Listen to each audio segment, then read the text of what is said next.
Hey, how you doing? This is John, and welcome to John's Long Box. Today we're looking at Skulldigger and Skeleton Boy. This is issue number 3.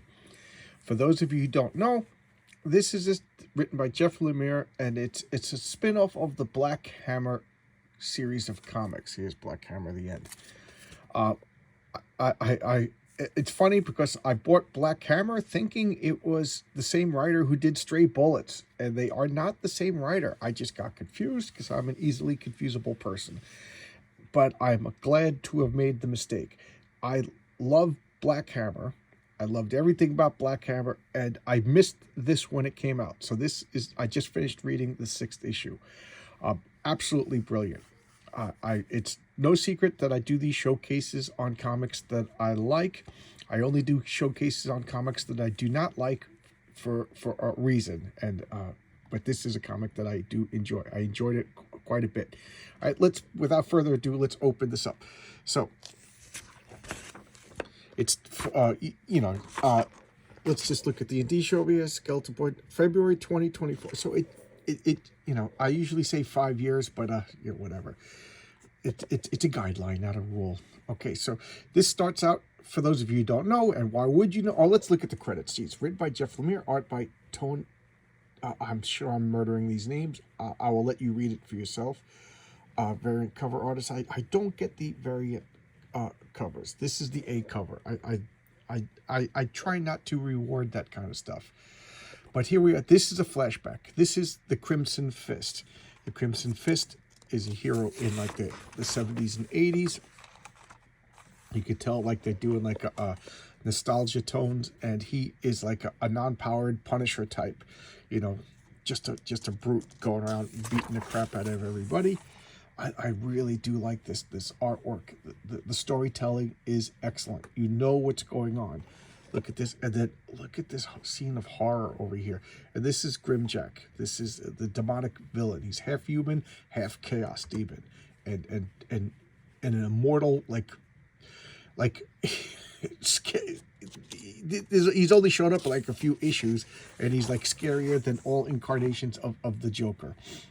So here he is. This is what's going on. So this is Tex, whose name I can't forget. Tex Reed. Tex Reed is an old man. This is 1996. And we have Tex Reed is running for office. Why is that important? He's the Crimson Fist. He's an old man now running for political office. And Grimjack shot him with a dart and is just gloating and laughing at him, just laughing at him. And remember, he was a hero. So he jumps up and he starts fighting, and he's just laughing at him. Because he's an immortal, half human, half chaos demon, And then we got the beat hook over here. And look at this entrance. Look at this entrance. And then we got the obligatory lesbian cop, whose name is Reyes. They don't even, that's Montoya from DCG's. Okay, forgive me. But just look at this. Just look at the action. So he's like that's Skull. I almost said his name wrong. Skulldigger. That's Skulldigger. Look at that costume. Simple and elegant, as few lines as possible. And he just comes flying out of the sky. Boom! And just starts beating the crap out. Who's this? This is Skeleton Boy. Skulldigger rescued this kid and then saw something inside of him. And this kid, was orphaned. His family was murdered. He had no place else to go. So he took him in, and he's training him. Gives him this horrible haircut. And let's be honest, he's physically abusing the kid, not sexually, physically abusing this kid to make him tougher. And the kid just has hate. He just hates, he wants revenge. And Skulldigger just is like, we're going to channel this revenge into justice. And he makes him the Skeleton Boy costume. And I love this. He's got this. This is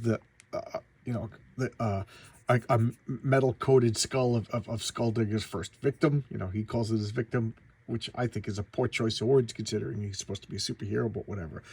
So he's just beating the crap out of all of Grimjack's flunkies. And then look at this well-choreographed fight. I don't know Jeff Lemire. He's a Canadian. Canadians are really nice. They're sweethearts. My wife is Canadian. So maybe he hasn't been in a fight, but he's a good writer. So he just I love this. He smashes his jaw. He just snaps the jaw back, takes out the dagger, and stabs Skulldigger. Boom. Just stabs him. The police are fighting. This cop wants to protect the civilians. She's obsessed with... she rescued the little boy first, and then Skulldigger came and snatched the little boy out of her custody. So she feels responsible for him. So she's like, she's trying to do the right thing. Can you blame her? She's a good cop. So they don't know what to do. They're fighting. He's like, you're off the case, go protect the civilian. And then meanwhile, as they're fighting, look at this fight. This is a real fight. I don't know if you've been in a real fight. I've been in real fights. I've been in some scary fights. I've won fights. I've lost most of the fights that I've been, let's be honest. But this is how fights are. You're in close contact with each other. Whoever does really the most chaotic thing wins. So he just bashes his face. And then look at this. And then there's a gun being drawn. And he's telling him, I have, armor-piercing bullets. This helmet's going to do you no good. Say your prayers. And then, whack. Here comes Skeleton Boy. Just, jumping out. He's, impressed. He's like, oh, he had no clue about Skeleton Boy. He's like, this is delicious. And here comes the kid, ta-da. He's stunning everybody. She's like, uh-oh, there's the boy. She disobeys the direct order. And now, she's like cursing it. And she looks at the boy and she recognizes the boy, She doesn't know who Skeleton Boy is,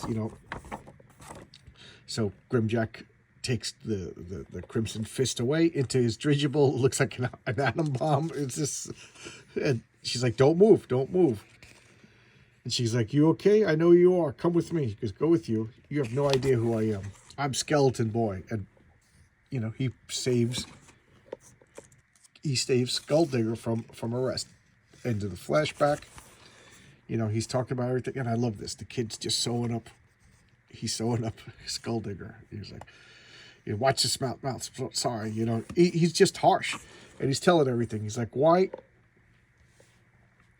are you so, why is this bothering you? I've never seen you get personal before. The kid's smart enough. He's observant. It's not like Skulldigger just picked this kid because he felt sorry. He sees something. The kid's bright. The kid is, smart kid. He's athletic and everything like that. He's like, why? He goes, who's Grimjack to you? And he tells him, Grimjack is my father. And Crimson Fist rescued Skulldigger from Grimjack. But Grimjack is his biological father. And then I love this. This is the next bit. This is Alley Rat. So Crimson Fist rescues the young Skulldigger, and Skulldigger becomes the sidekick Alley Rat. And now, the circle is now complete. Skulldigger finds Skeleton Boy. I don't want to tell you where that goes, and I just want to say it is excellent. I cannot find issue number 1 and 2. I have them already. I read them already. They're not in the order, so I misfiled them. But look at this. This is number 4. It's a 6-issue series. This is number 5. Just glorious. Issue number 6. It's funny, we were goofing on comics today in a group chat with people. We were calling it cape shit. People tired of cape shit. And I said, I am not tired of cape shit. I love superheroes. Superheroes written well is my favorite genre. And this is written well. Is it deconstructive? I don't think so. I don't know. There could be an argument that it's deconstructing superheroes, but you know what? It's their own superheroes. Maybe that's why I like Watchmen. I just thought of this right now.